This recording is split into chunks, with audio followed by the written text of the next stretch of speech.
Bismillahirrahmanirrahim. Assalamualaikum warahmatullahi wabarakatuh. Waalaikumsalam warahmatullahi wabarakatuh. Selamat siang semuanya. Siang. Gimana kabarnya hari ini? Alhamdulillah baik. Ya. Kira-kira hal baik apa yang kalian lakukan pada hari ini? Yosita, mungkin Beres-beres rumah. beres-beres rumah. Kalau Mbak Nurhayati, Ketika baju. nyetrika baju. Mbak Aisyah, memberi makan kucing. Mbak Natasha, Belajar. Oke. Berarti banyak ya yang kalian lakukan dalam hari ini sehingga kalian bisa melaksanakan aktivitas itu positif semacam itu ya. Ini di antara kalian apakah sudah saling mengenal satu sama lain? Sudah. Jadi apakah kalian sudah pernah melaksanakan yang namanya bimbingan kelompok? Belum. Belum tahu ya? Belum. Berarti ini pertama kalinya. Ya. Semacam itu Bapak jelaskan terlebih dahulu terkait mengenai apa itu bimbingan kelompok ya, biar nanti dalam pelaksanaannya kalian bisa lebih paham, lebih maksimal itu ya. Oke. Pelaksanaan untuk layanan bimbingan kelompok ya anak-anak merupakan salah satu layanan yang dilaksanakan oleh guru BK ya. Di sini Bapak ya dalam hal untuk membahas suatu topik ya. Untuk topik di sini nanti kita akan yaitu membahas terkait penentuan studi lanjut sesuai dengan minat dan bakat. Nah, di dalam hal ini nanti untuk kegiatannya dilaksanakan melalui dinamika kelompok. Nah, untuk tujuan dari pelaksanaan kelompok ya, untuk tujuan dari pelaksanaan layanan bimbingan kelompok adalah untuk melatih kalian di dalam memberikan pendapat, memberikan saran, berdiskusi satu sama lainnya sehingga kalian mahir atau istilahnya kalian mampu dalam berkomunikasi secara umum ya. Nanti istilahnya ini berarti kalian dilatih public speaking-nya sehingga kalian mampu. Selain kalian memperoleh informasi dari topik yang kita bahas, tapi kalian juga akan mahir di dalam public speaking nantinya. Oke. Untuk ketentuan ya, untuk ketentuan dalam pelaksanaan layanan bimbingan kelompok itu ada yang namanya pemimpin kelompok dan anggota kelompok. Dan di sini Pak Sulis adalah sebagai pemimpin kelompoknya. Sedangkan kalian di sini adalah sebagai anggota kelompok ya. Untuk tugas pemimpin kelompok tentunya adalah memfasilitasi kegiatan layanan bimbingan kelompok. Itu ya. Jadi nanti untuk segala bentuk pelaksanaannya semua dikoordinasi oleh Pak Sulis. Tapi dari kalian nanti adalah sebagai anggota kelompok. Tugasnya apa Pak sebagai anggota kelompok? Tugas dari anggota kelompok adalah berperan aktif ya, memunculkan dinamika kelompok di dalam kegiatan layanan bimbingan kelompok ini sehingga muncul kebersamaan sehingga satu sama lainnya itu memperoleh informasi secara maksimal. Itu ya, paham? Sampai sejauh ini? Oke.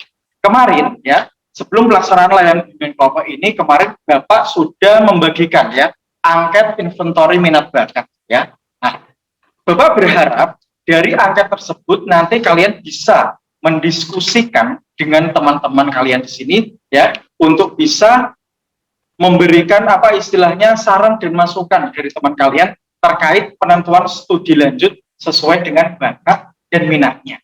Ya, kira-kira sanggup?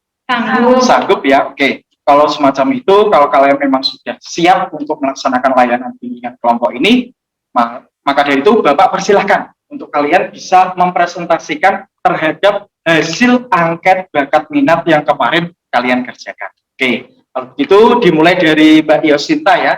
Silakan Mbak Yosinta. Halo, nama aku Yosinta. Berdasarkan hasil angket inventory bakat dan minat, saya lebih cenderung ke verbal linguistik, visual spasial, musikal, dan naturalis. Rencana saya ke depannya saya mau melanjutkan ke Poltekkes Semarang, jurusan kebidanan atau enggak di sekolah kedinasan STDD. Oke, jadi Mbak Yosinta mau rencananya ambil di sekolah kesehatan ya, salah satunya di Poltekkes Semarang, atau alternatif lain adalah di sekolah kedinasan. Silakan Mbak Sania dilanjutkan.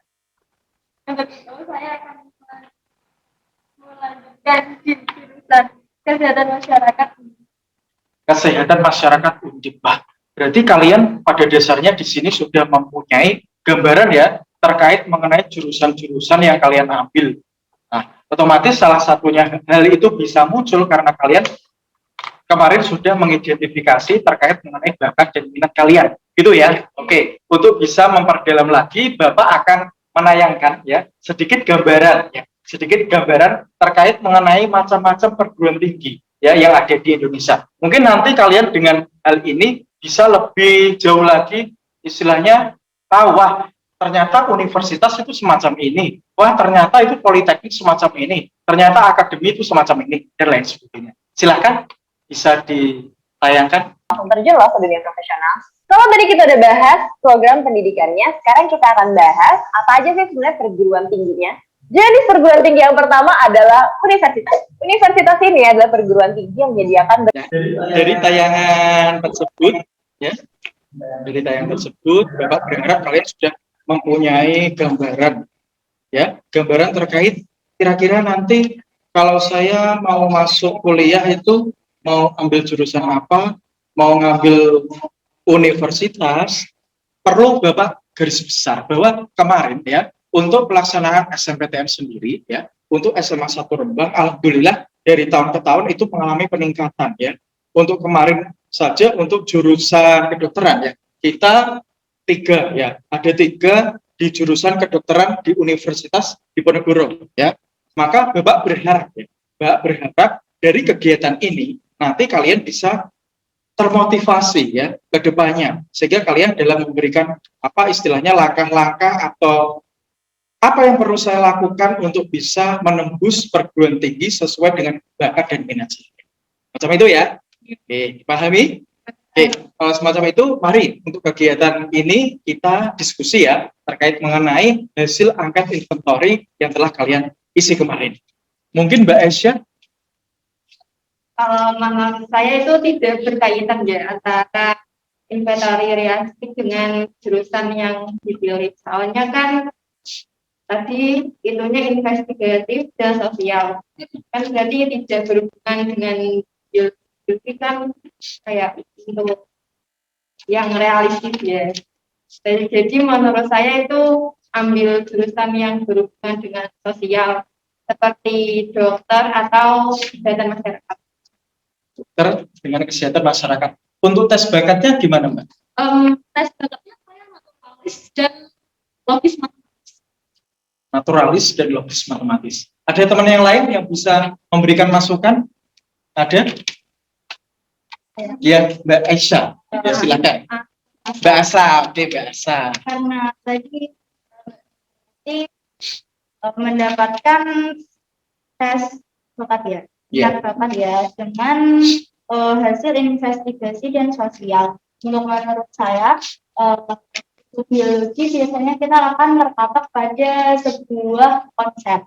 Nah, karena Nur Hayati dapatnya yang investigasi, mungkin kalau ambil jurusan saya sarankan untuk bioteknologi, kan biasanya untuk bioteknologi itu ada pengembangan berupa kita membuat inovasi baru karena Hayati dapat investigasi, mungkin bisa mengasah kemampuan investigasi itu menjadi sebuah produk baru yang bisa dikembangkan di bidang bioteknologi.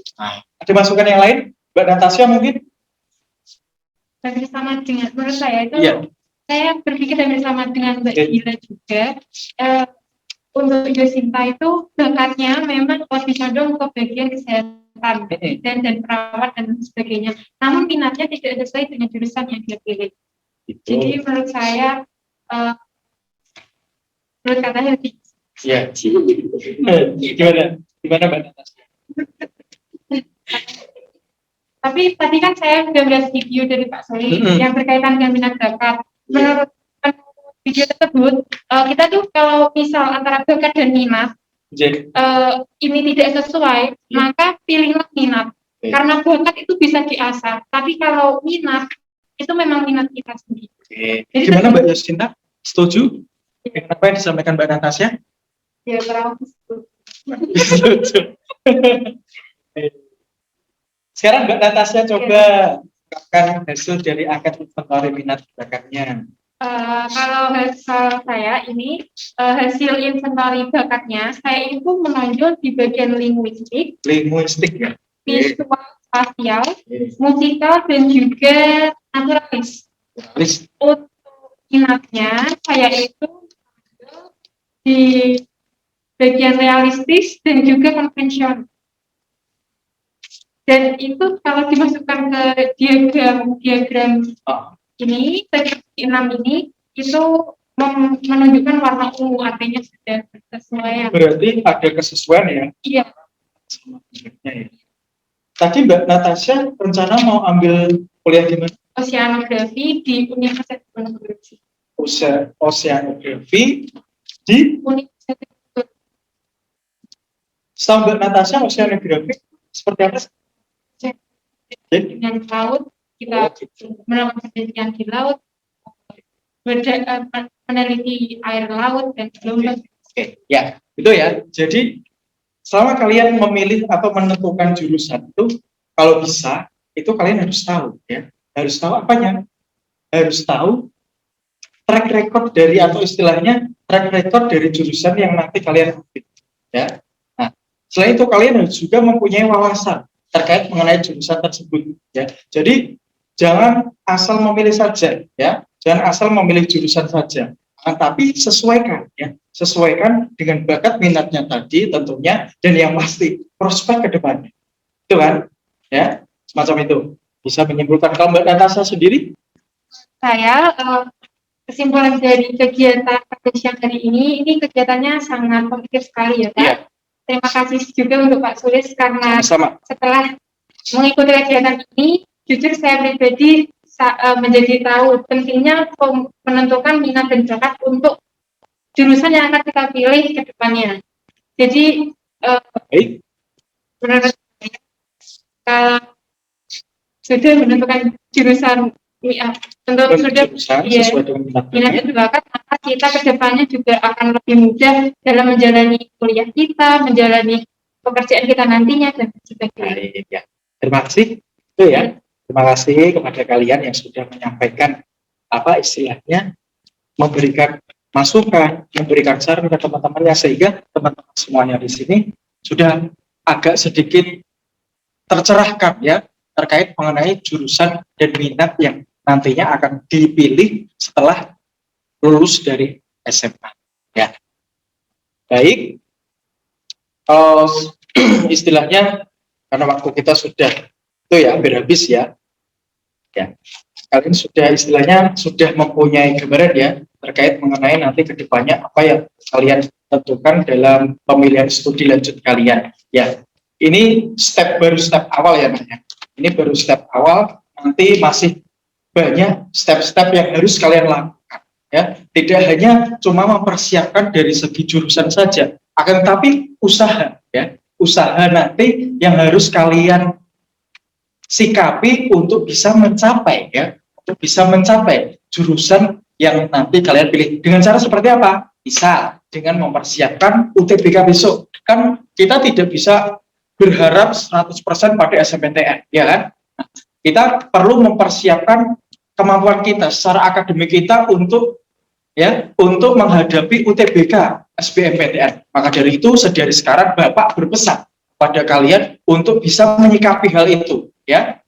Jangan cuma istilahnya berangan-angan saja, ya. Cuma bermimpi dan berangan-angan saja terkait mengenai jurusan yang nanti kalian tentukan tadi. Tapi usaha kalian, ya, usaha kalian yang harus kalian tekankan untuk menggapai impian dan cita-cita kalian ke depannya. Itu saja yang mungkin Bapak sampaikan. Akan tetapi sebelum mengakhiri kegiatan ini, Bapak akan membagikan ya lembar evaluasi hasil ya atas kegiatan kita pada siang hari.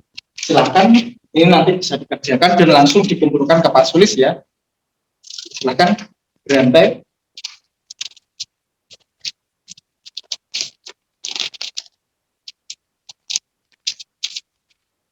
Sudah mendapatkan semuanya?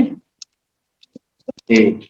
Nah, baik, selagi kalian masih istilahnya menuliskan ya evaluasi hasil dari layanan bimbingan kelompok pada siang hari ini, karena waktunya memang sudah habis, maka dari itu Bapak tutup kegiatan layanan bimbingan kelompok ini. Mari kita tutup kegiatan kita pada siang hari ini dengan bacaan Alhamdulillah bersama-sama. Alhamdulillah. Sekian dari saya. Wassalamualaikum warahmatullahi wabarakatuh. Waalaikumsalam.